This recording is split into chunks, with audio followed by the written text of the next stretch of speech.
All right, let's take a look at our second AP packet. So we're still doing area and volume by rotation, but now we can also do the cross-section volume as well.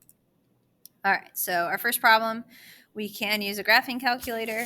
We have this region R enclosed by the graph y equals e to the negative x squared and 1 minus cosine x. Find the area of region R. So because region R is going to be top minus bottom, I want to know where this intersection point is. Doesn't look like it's exactly 1, and we can just use our calculator to see what it actually is. So I'm going to graph e to the negative, e to the negative x squared and 1 minus cosine x. Make sure that you have your calculator in radian mode.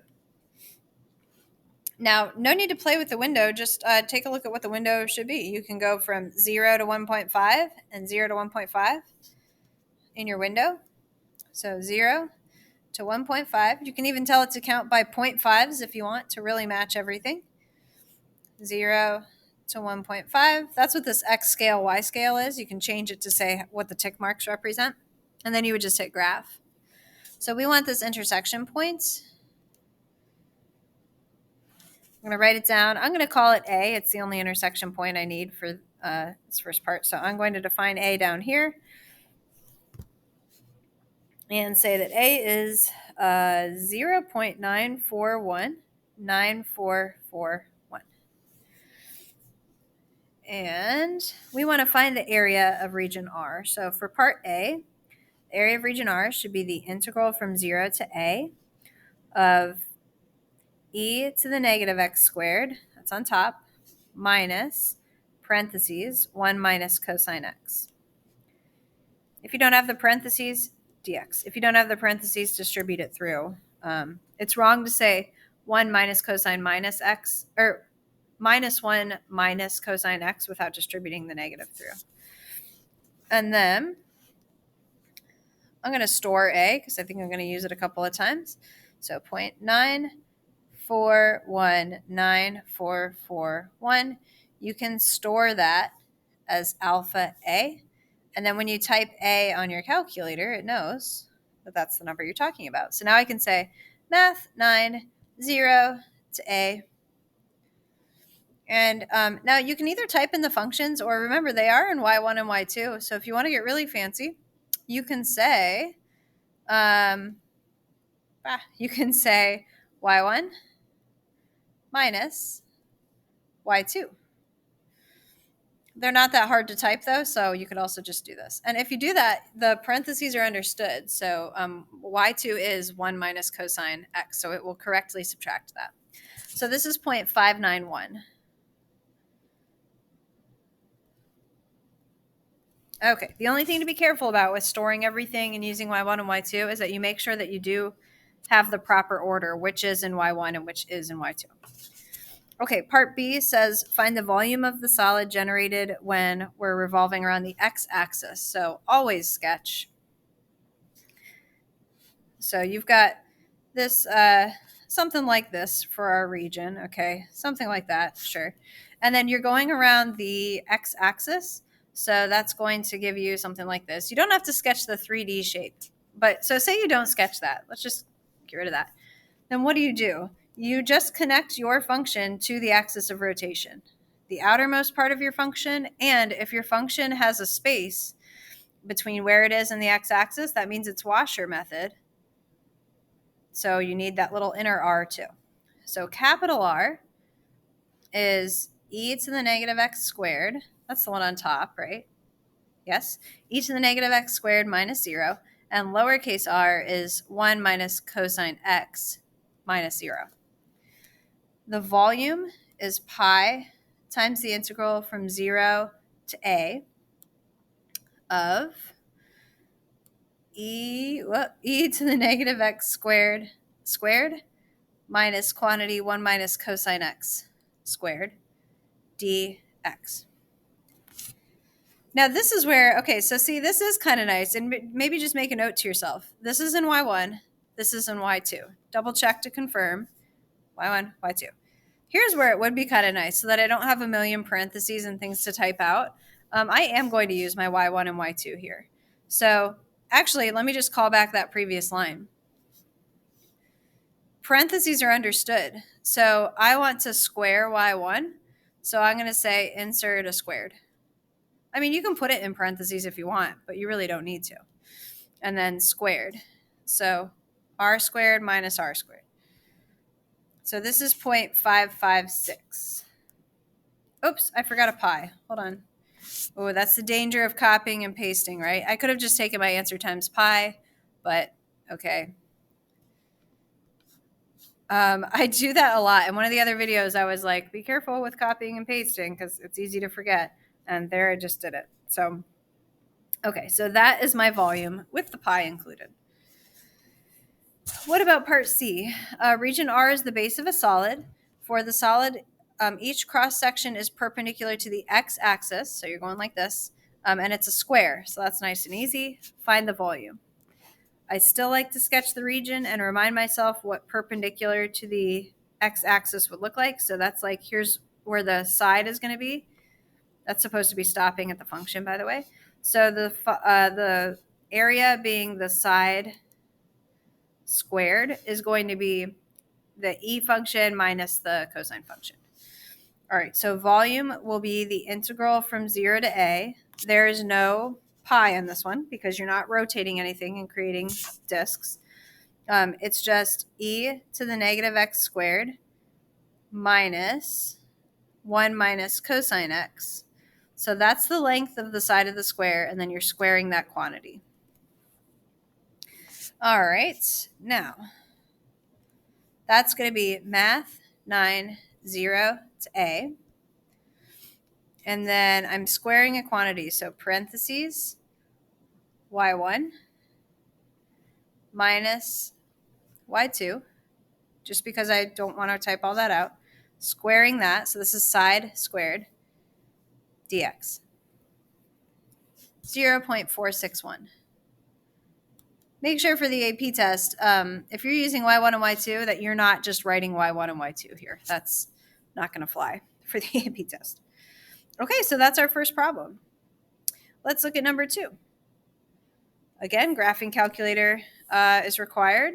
So I'm not sure why this is so blurry. Okay, so region R is shaded by or bounded by y equals square root of x, which would be this one, right? And y equals e to the negative 3x. That's going to be this one. Vertical line y equals 1. Find the area. So I know that the bounds end at 1, but what is this point? I have a clear top minus bottom. So I want the x coordinate where they intersect. So let's go ahead and graph these.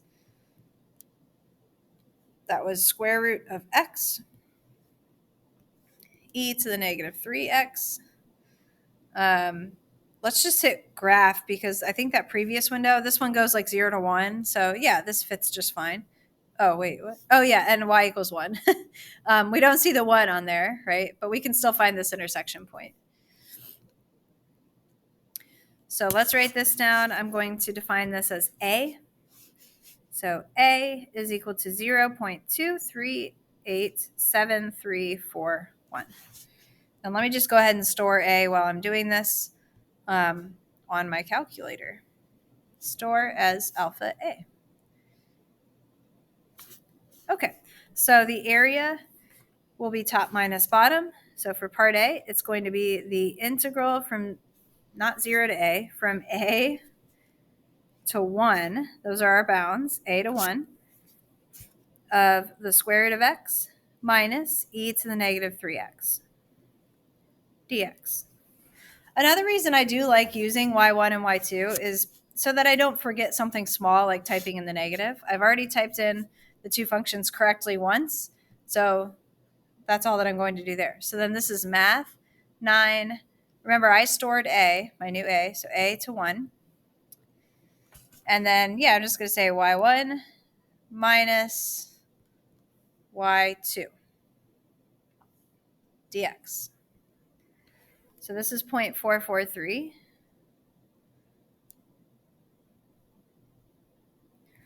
what is part B going to ask me? So part B says find the volume of the solid generated when r is revolved about the horizontal line, y equals 1. Y equals 1 is right here, and that is where the graph touches. So when I sketch this, just help myself here, I've got this little like region going on like this. Y equals 1 is right there. And so it's going to like be something like this. And you have your axis of rotation connected down to the outermost part of this shape. So that capital R will be the axis of rotation is 1. You're always going top minus bottom for this rectangle. So 1 minus, and then the function on the bottom is e to the negative 3x. And then the inner portion, the empty portion here, this kind of funnel type shape, goes again to the axis of rotation to the innermost function. So lowercase r is 1 minus, that one is square root of x. So this volume will be pi times the integral from a to 1 of 1 minus e to the negative 3x squared minus 1 minus radical x squared. Remember to put your dx in there. Okay. Now again, you are welcome to type the whole thing out. We should be capable of typing all of that out with the parentheses as we see it. But I'm just going to do it with my y1s just to show you this option. So pi, math 9, a to 1. Okay, and then what am I typing in? So I'm still going to use parentheses. It's just 1 minus y. Now see, here's the thing though. Be careful with your y's. You might want to write a note to yourself. This is y2 and this is y1, right? Let me type y equals just to see. Yeah, so I do have to be careful if I'm using my y's. It's a little bit risky. I should probably, maybe I would advise just to like go ahead and type it out. But anyway,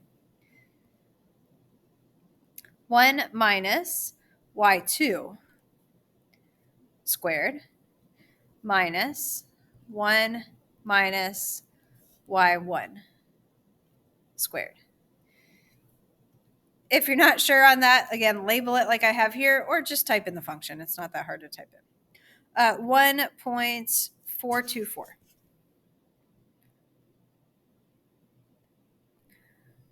right. Final part. The region is the base of a solid. For the solid, each cross section is perpendicular to the x-axis. So that's going to be one of these again. It's a rectangle whose height is 5 times the length of the base in region R. So you've got the base for this rectangle. Got this rectangle here. We have the base. And then not to scale, the height is 5 times the base. So what is the area of that rectangle going to be? It's going to be 5 times the base squared. The base is the top minus the bottom. So this volume has no rotation, so there's no pi. A to 1, the integral from a to 1 of 5 times top, back here, top minus bottom is back to square root of x minus e to the negative 3x. Squared dx. Maybe I don't feel like messing with my y1s and y2s, so go back to just typing it all out. 5 times square root of x minus e to the negative 3x. Parentheses, dx, 2.213.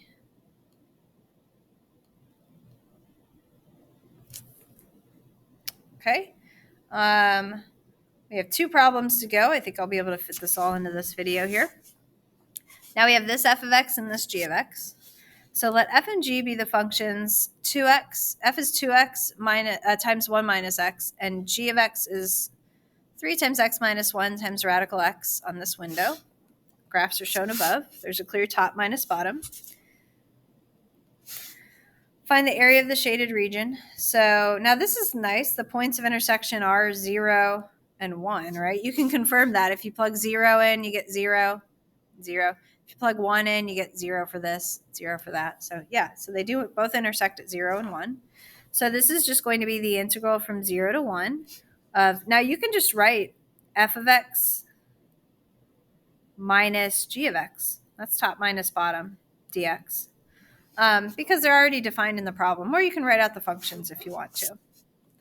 So I'm going to type them in here. 2x times 1 minus x, that's f of x.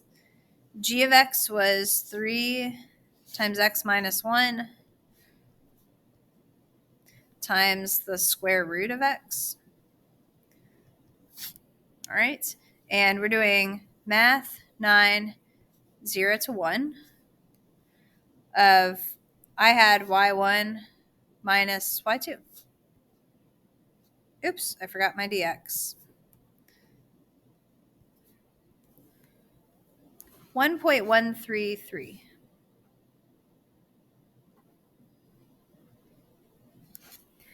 Part B says, find the volume of the solid generated when the shaded region enclosed by the graphs is revolved about the horizontal line y equals 2. This 2 is like up here somewhere, right? So if you would like to sketch this, which is always a good idea, you've got a graph that looks like something like this, and then you're going around 2, and you're going to reflect it, so whatever, it's up here. So what that means is you connect your axis of rotation to the outermost part of the function. That's your capital R. Top minus bottom is 2 minus, and then what is that lower function? That's g of x. So I'm just going to write 2 minus g of x. And then lowercase r is the axis of rotation to the inner portion here. Lowercase r is 2 minus, that's f of x up there. And the volume will be, remember, our x values go from 0 to 1, so it'll be pi times the integral from 0 to 1 of 2 minus g of x squared minus 2 minus f of x squared dx. Now, if you're going to use the y1 and y2 thing, remember, g of x is in y2, f of x is in y1. You're allowed to label that on your paper. I just didn't want you to use y2 and y1 instead of g and f. So put this on here so I type it in correctly. So pi, math 9, 0 to 1, parentheses 2 minus y2 squared minus parentheses 2 minus y1 squared dx. 16.179. There are no labels on any of these, by the way, because there's no context to these problems. Part C, let h be the function given by h of x equals k times x times 1 minus x for 0 to 1. For each k greater than 0, the region, which is not shown, enclosed by the graphs h and g, is a base of a solid with square cross-sections perpendicular to the x-axis. There's a value of k for which the volume of the solid is equal to 15. Write but do not solve an equation involving an integral expression that could be used to find the value of k. That's a lot of information. So let's go back and look at this. Now, you might not have noticed this right off the bat, but compare f of x to h of x. See how it's the same equation? F of x is just h of x when k is 2. This says k is anything greater than 0. So if you think about h of x, our base of our solid is like something between h of x and g of x. So h of x could be, it's got the shape of f of x, just at different scales, right? It could be way up here like this. Could be f of x exactly. It could be somewhere below. But either way, your top minus your bottom, when you draw this cross section of the solid, which is a square, it's going to be going h of x. It's going to be going h of x to g of x, right? So I want to start with saying for part C, we're still going to have something like this. This is h and this is g. And our square is something like this. Okay, so when it comes to the area being side squared, that's going to be h minus g squared. Okay, we have that squared away. And then We don't know what the value of k is, but somewhere along this line, and these would still intersect at 0 and 1, right? Because when you plug in 0 for x, you get 0. And when you plug in 1 for x, you get 0. And that's the 2 intercepts for g as well. So our bounds are still the same. All we're saying is we're setting up something where the volume is 15. So this should just be the volume of 15 is equal to the integral from 0 to 1 of side squared. So h of x minus g of x squared dx. And we're not supposed to solve it. We're just supposed to write the integral expression. So I think we can also get away with just writing h and g. You could put the equations in for those, but it doesn't, we're not actually solving, so it doesn't really matter as far as I'm concerned. Okay, let me box that in as my answer. All right, last problem. Let f and g be the functions given by 1 plus sine 2x and e to the x over 2. They've pointed out which is which. Let R be the shaded region in the first quadrant enclosed by those two graphs. Find the area of R. Because R is, once again, top minus bottom, you can see that's a popular choice here. We need to find this intersection point, which I believe is 0. We can confirm that. And this one. If you plug in 0, you get 1 plus sine of 0. And if you plug in 0 here, you get e to the 0. So yeah, they do both intersect at 0, 1. So I just need the calculator to tell me what this is. And I'm going to define that as A. So let's go ahead and graph these two equations. So it was 1 plus sine of 2x. Make sure you're in radian mode. And what was the other one? E to the x over 2.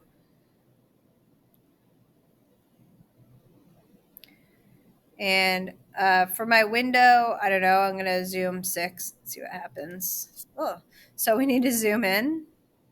Zoom in by default is around 0, 0. You could move that if you wanted to, so it's more around here, but I just need this intersection point. I didn't have to zoom to find the intersection. I just like to see it a little bit larger. So find this intersection point, please. That is 1 point, it's on here, 1.1356925. All right, things you mark on your picture do not get graded. So it's your work that you put in the box of the problem. Okay, so for part A, find the area of R. So it should be the integral from 0 to A of f of x minus g of x. And when they define f of x and g of x, it is perfectly fine to use those instead of their actual equations. You can do it either way, but that's fine. I don't like writing capital R squared minus lowercase r squared. I think that would be okay if you define them, but when I'm the one defining, I usually write out the equations. All right, so let's store A.